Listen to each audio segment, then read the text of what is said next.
good quality of life for people with disabilities doesn't just happen by accident. There's a long history of provision for people with disabilities that pretty much tells us how things will work out if things are left to chance or to existing human service systems. It may happen for particular individuals as a result of a clear vision and determined action. And it's that vision of a better life that will actually make the difference.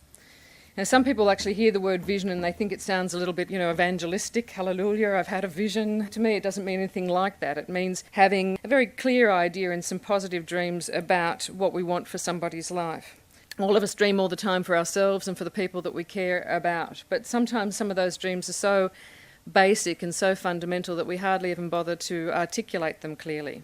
However, when most people are asked about what kinds of things they think are the basic elements of what they would say is, good quality of life, they usually say very similar things like relationships with, friends, acquaintances, and having people that actually care about us. Having a place that you feel reflects who you are and is your private space that gives you a sense of security.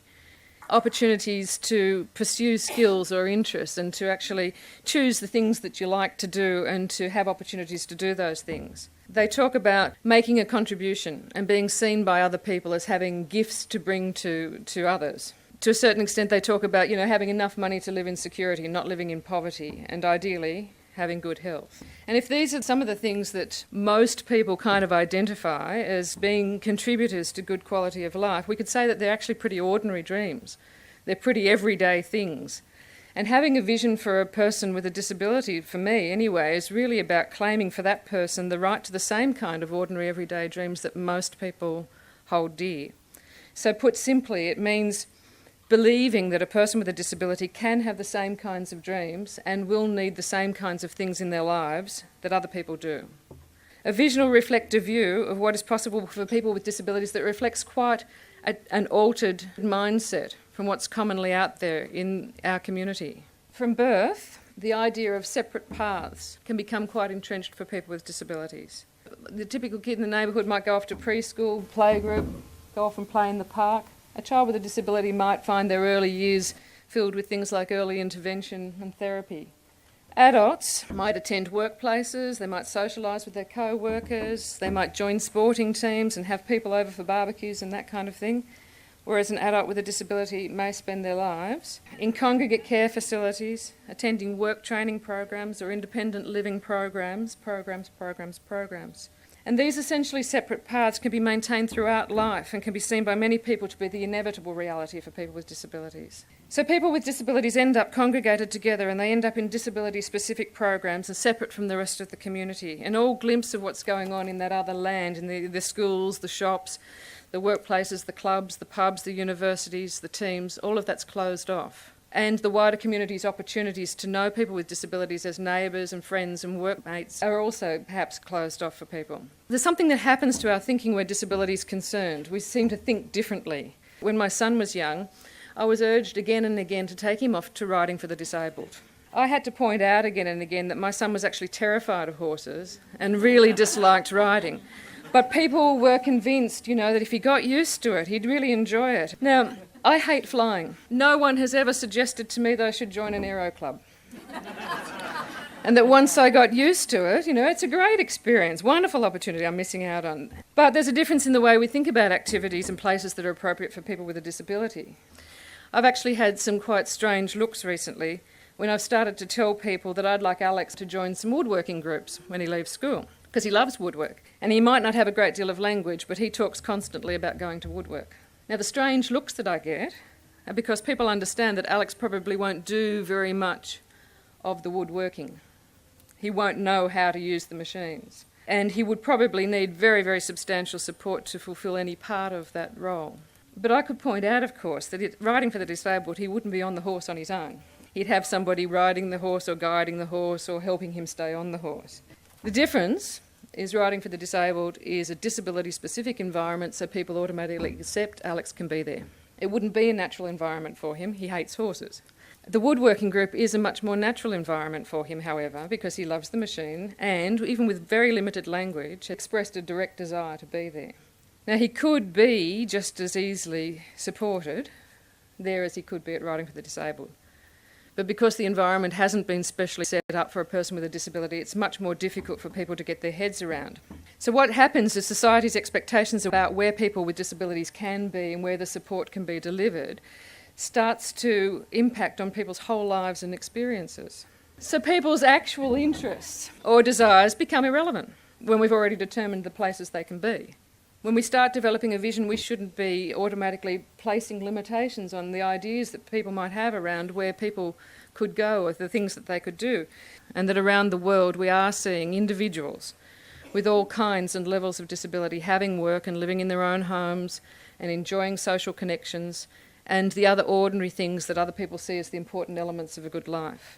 Now, I think it's really imperative for every one of us here to actually believe that that is possible, because articulating that vision of those possibilities is the necessary first step. What does this person want? You know, some people with disabilities may be able to actually articulate some of their own goals with help and support. Other people may just need a little bit of guidance about the things that they might choose. So you could start with just some of those general core issues of the things that we think make up a good life, but you could also start to explore possibilities in much more individual detail around a particular person. Looking at what kinds of things you're going to try and bring into a person's life, who might help, how will you go about it, when, what will you need to do, and so on. And for many people, it will be actually quite helpful to write down a vision statement. I know we did this with our family, and it doesn't seem like it's such an important step, but Alex was unable to articulate his dreams, so we started with the things that we know most people, value in their lives. But it was actually quite surprising the effect of formalising that by writing it down. It really made us clarify our thinking, and it made us make sure that we had shared ideas about what we were about. And it also helped us with the next stage, which is communicating the vision to other people and enlisting support from others. So when we first did this, Alex was very little. Many of the statements were very general things like, we want Alex involved with lots of different people, and we don't want him to be lonely or isolated. We want him to have friends and acquaintances like other people. And we wrote things like, we want Alex to be seen as a person with an individual personality, strengths as well as needs, and gifts to bring to others. It was a big part of our vision from an early time that Alex be known as Alex Strove, not another person with a disability amongst a group of people with disabilities. And for us, articulating that part of our vision, writing that down, has led us to choices where Alex is met as an individual and not considered in the context of other people with disabilities. So when it came to choices, did we want early intervention delivered in a segregated service, or did we want him to receive whatever service were appropriate to him to get the best experience out of preschool and delivered in a preschool setting? The choice for us was obvious, it was the second. Did we want him enrolled in a special school, early enrolment at the age of 4?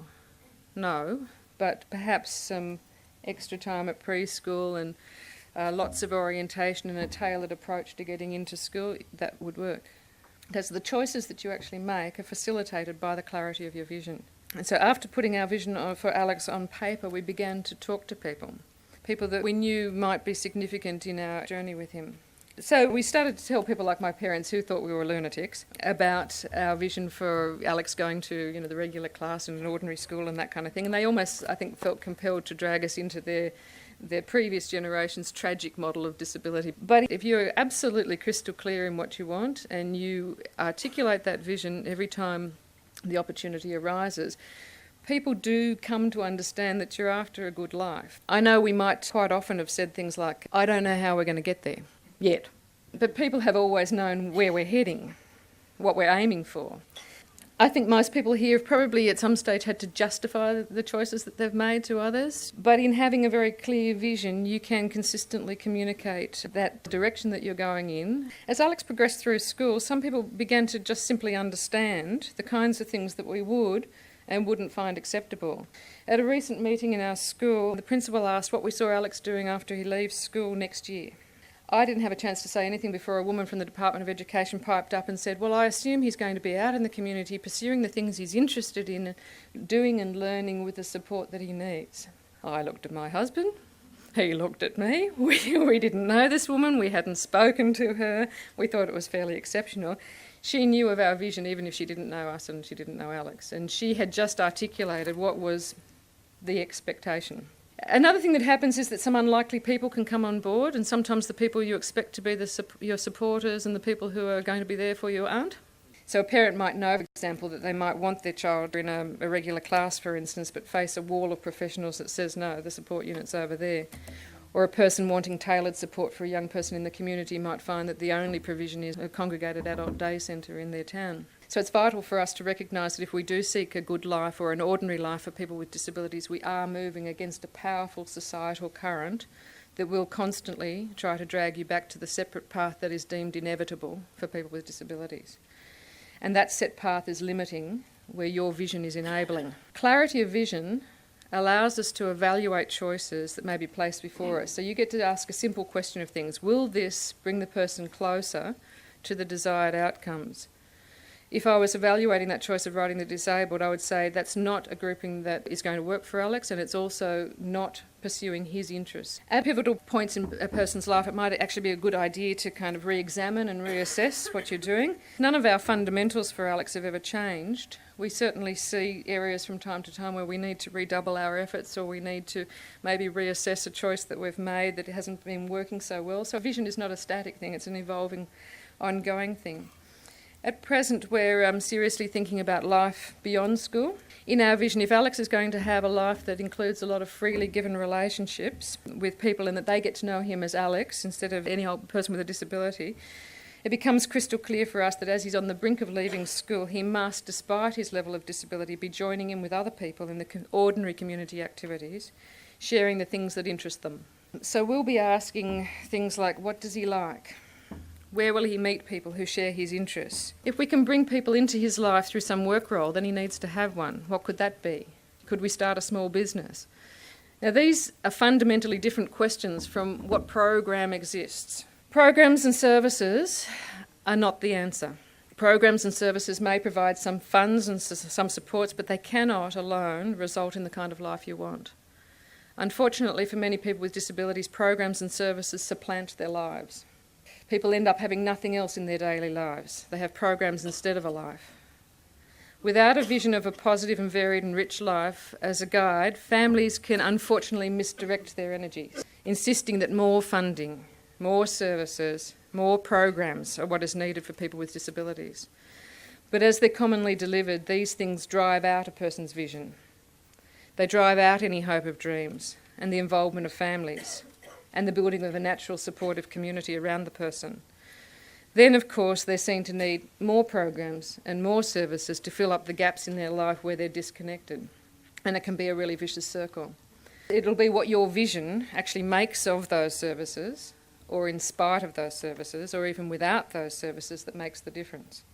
And many people who have achieved supported lives in the community have done so in spite of the services provided rather than as a result of them. We get lots of advice all the time, often loaded with professional opinion and limiting statements about the nature of a person's capacity. But it's the clarity of our vision that allows us to see through some of this. Sometimes the obstacles in the way will be massive and you can't move forward in the direction that your compass is indicating, and you may be forced to divert. A vision alone cannot guarantee anything. It must be accompanied by constant vigilance and lots of work to keep it on track. When you're choosing inclusion, you are choosing the more difficult path. There are always going to be times when obstacles are placed in the way. It doesn't mean you ditch the vision. It means that you need it more than ever to work out other paths to get to the outcomes, and it means work. People with disabilities and families, I think, are in the best position to consistently articulate a vision. Others, like workers or professionals, are likely to get bogged down in day-to-day organisational aspects of the work, and their loyalties may be divided. But people with disabilities and families can have their eyes on the compass. And the vision keeps the destination in mind. The vision can't be used on its own. It must be used to examine choices, to bring people in to help, to provide guidance around barriers, to reject inappropriate choices and to work against opposition. The leap of faith, the trial and error and thinking differently and the determined pursuit of that got people into better situations where waiting for a service to provide something would see you reach 100 years old and never get it. You may receive little encouragement and even some derision. And at times of difficulty, the clarity of your vision can be a source of inspiration to you and something to steel your resolve. You need to find others who share your vision. What can be so wrong about wanting a good life for a person with a disability? Wanting the same ordinary things that everybody else has? Remind yourself that it is being achieved for people around the world, and we know that there are people living much richer and rewarding lives. So if this is what you really want and you believe it is possible, you have yourself a real authentic compass. It'll point to that which you most want, and it's a reliable means of charting your course.